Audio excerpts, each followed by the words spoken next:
And finally, but not lastly, we have culture, as we see a high-stake goal. Hello everyone, we are the group 2 of managing projects in virtual teams. Our team consists of 5 members. The first one is Maya, who's an orange queen and our writer and editor. The second one is Egor, who's also orange queen and who's our video editor. The next one is Anastasia, the blue one and task assigner and graphic designer. Then there is Baris, who's a researcher and gay. And there's me, Natalia, and I'm the communication manager and process documentation person. So over the past month, our virtual management team has been tackling the issues presented in the case study. To find the best solution, we collaborated extensively across different levels and disciplines, leveraging the diverse backgrounds of our team members. Getting to know each other and setting a clear agenda was our first step in turning our project into reality. We used a variety of tools, including on-site meetings, Zoom sessions and online planning tools to facilitate our collaboration. Direct communication with team members and feedback from our manager, Svetlana, were also essential. One of the challenges that we have faced as a team was carefully managing the initial planning phase of our project, as it was crucial for executing all key points and meeting project guidelines. Also, as we are all non-native English speakers, sometimes we had troubles with communication barriers, which made it difficult to fully understand each other's ideas and perspectives. However, we were able to overcome this challenge through patience and willingness to clarify and rephrase our thoughts. By working together collaboratively and leveraging our diverse backgrounds and skill sets, we were able to navigate these language barriers effectively. Ultimately, this experience strengthens our team dynamics and reinforces the importance of clear and consistent communication in project management. And that's all from my side. Now, Baris will present the case study overview. Thank you. Thank you, Natalia, lead Groningen, for this amazing introduction to our team. I will now continue with a short introduction to the case. Intertag is a German company that recently, approximately 20 years ago, acquired L'Oréal. And with this acquisition, 20 years afterwards, these engineers from both teams were now given a new project to work on. This project, called Future Plus, has or is of significant interest to Intertag, and it might even impact the future of research and development at the French side. With Future Plus, Intertag aims to create technological innovation with the intention to create a product that could potentially lead the market, but not just lead the market, it could also potentially open up new customer target groups. So with this pressure in mind, with the aim of Future Plus, I now want to talk about a few problems that have recently arisen during the project implementation phase. And in this case, I don't just want to talk about the general organization, the structures, language barriers, or communication in general, not just about cultural differences and both physical and emotional distance, but really I want to offer as a tool, which we will see on the next slide over here, that is a 3-factor model.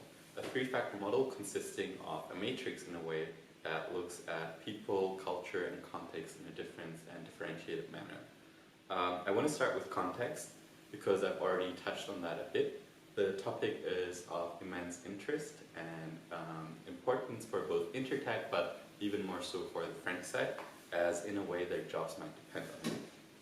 It is the first or really a big project in cooperation between the French and German side, which creates a lot of anxiety and rumors within the working atmosphere at the French side and also at the German side. Obviously, this has an impact on the culture bubble in this case, because these high-stake goals create a lot of pressure in the working environment for all the involved employees. This is furthermore highlighted then by cultural misunderstandings, as in this case we have an international project going on. French employees aren't accustomed to German culture and German employees aren't accustomed to French culture, resulting perhaps in different work values in a way. Um, this is highlighted by different problem-solving styles, German employees being more detail-oriented and French employees being more on the go, in a way, more solution-driven. In general, all of this has a huge impact on the people that are impacted by this project. Our last bubble, besides this very obvious language barrier issue with German employees not speaking French and French employees not speaking German, or the lack of English knowledge in this case, the employees simply don't know each other that well. Even more so with two different companies, with two different company cultures, German employees are not as attached to their company name as French employees are to L'Oréal, simply because it is a traditional company. Thank you.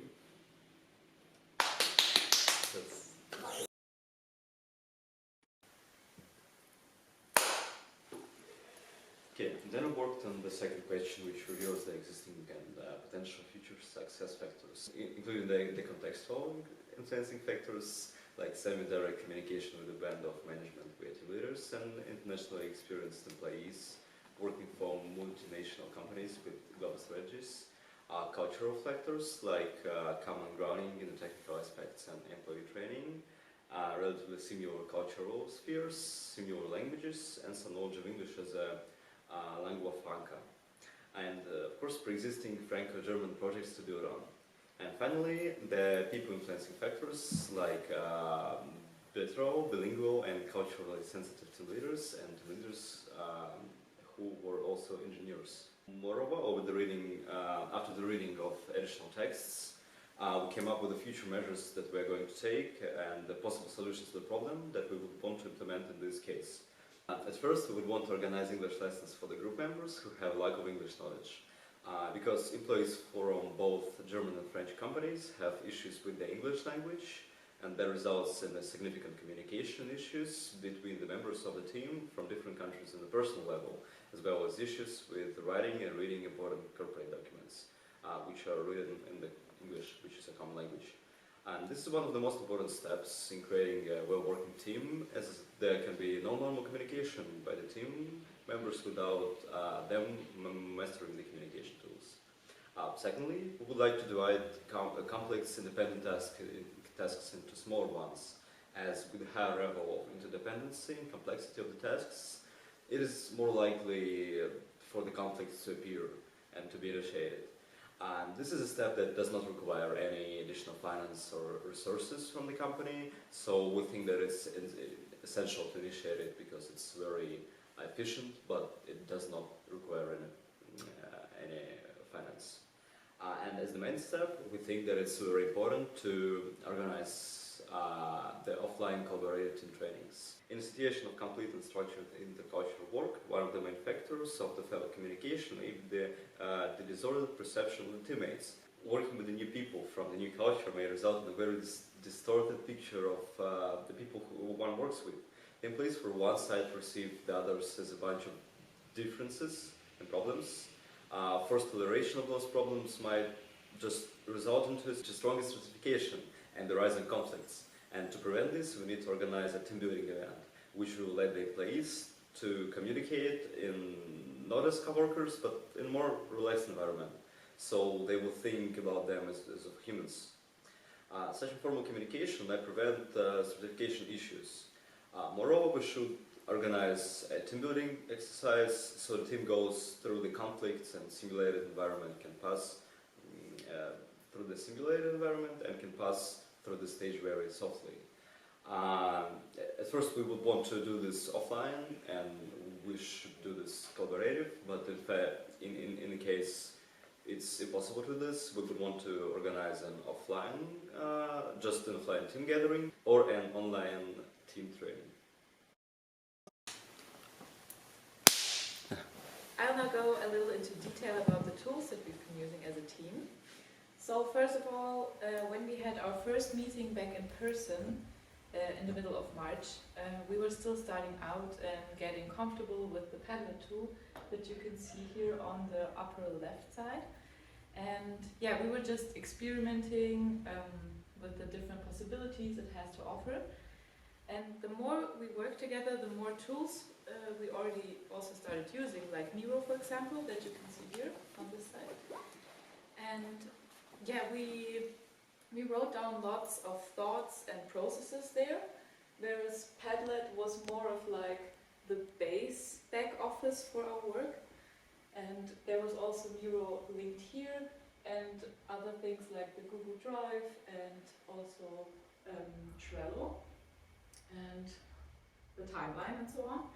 And yeah, after our first online session, where we also had like this moment where we tried our tools, we also used the Gantt chart more.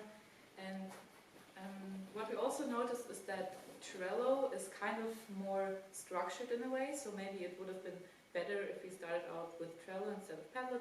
But in any way, we just kept it because we already started out with that, and we didn't also want to lose ourselves in the whole like variety of tools, because it can get very overwhelming, especially for beginners.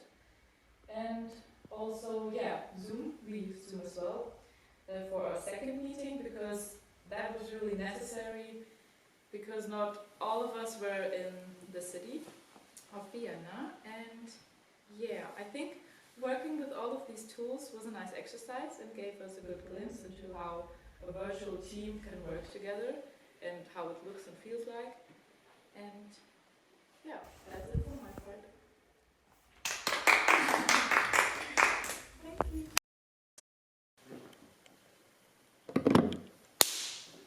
In the field of management, the ability to deal with group dynamics is often just as crucial as the content itself. And the tasks of analyzing a complex case study presented our group with numerous hurdles that tested our problem-solving skills. Working with a variety of personas and working strategies presented us with a number of challenges. From different communication styles to opposing approaches to problem-solving, managing these differences required a delicate balance of compromise and collaboration. The logistical challenge of finding suitable meeting places and times between group members' academic and personal and professional commitments made our collaboration even more complex. Another obstacle was encountered was the dispersion of group members during the holiday season. Due to scheduling difficulties and geographical distances, organizing meetings became a logistical challenge. This highlighted the importance of maintaining consistent communication channels. We realized that we needed to adapt and switch to online meetings via platforms such as Zoom. But even this transition was not without challenges, as we had to deal with malfunctioning audio equipment and intermittent connectivity issues. But it was during these difficult moments that our group showed adaptability.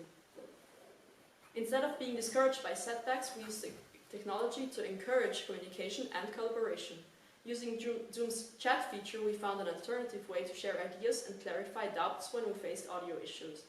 This not only ensured that our discussions remained inclusive, but also reinforced our commitment to finding innovative solutions in uncertainties. In addition, the experience served as a self-observation, prompting us to reflect on our individual communication styles and tendencies to collaborate. By fostering an environment of open dialogue and mutual respect, we were able to reduce potential conflicts and build on each other's team member strengths. As we reflect on our experience, we not only gain a deeper understanding of the case study, but also new insights into the power of teamwork and resilience in the face of challenges.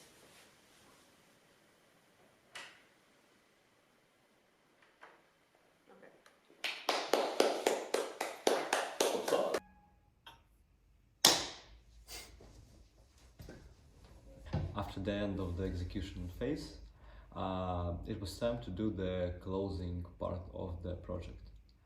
In this part, team members decided to do the evaluation of their own and the teamwork. It consisted of 3 steps. At first, there was a Google form that consisted of around 10 questions and presented the structured way to analyze individual and team performance. If you want to know the results of the Google form in more details, you can pause the video and take a look at them. Then there was the Miro board, where the team members could write the good and the bad parts of our teamwork in this project. The details of the results you can also see if you pause the video. And then, at the end, we also decided to do the asynchronous feedback, which was performed via Loom, a platform designed for the asynchronous communication of the team members, where each member made their own feedback from their house separately. Hi, I think that as a team we performed very well. We managed to finish all the assignments and to create a unique atmosphere that really helped me while working. Also, as an individual, I really enjoyed the task that was assigned for me, so a communication manager, and I overall think that all of the tasks were well assigned to people in our group. So I loved working together with my teammates. I think we have a really good connection to each other. The task distribution was, in my opinion, also very well done. I, for my part, for example, had a lot of fun creating the presentation slides. Our meetings were also very fun and productive at the same time as well. And yeah, I just recommend any of my team members anytime. I think that our team performed really good, especially in terms of doing everything on time and having enough time to change something. So in the end, I think that we were really good, and I thank you all for this wonderful project. Team had a great connection, and we were able to incorporate people's strengths, abilities, and resources when we assigned the tasks to each team member. And I overall really enjoyed being part of team number 2.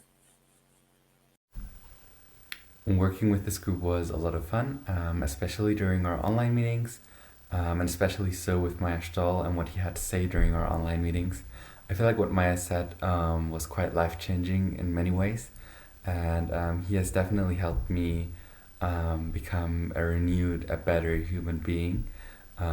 Yes, all of this thanks to Maya Stahl.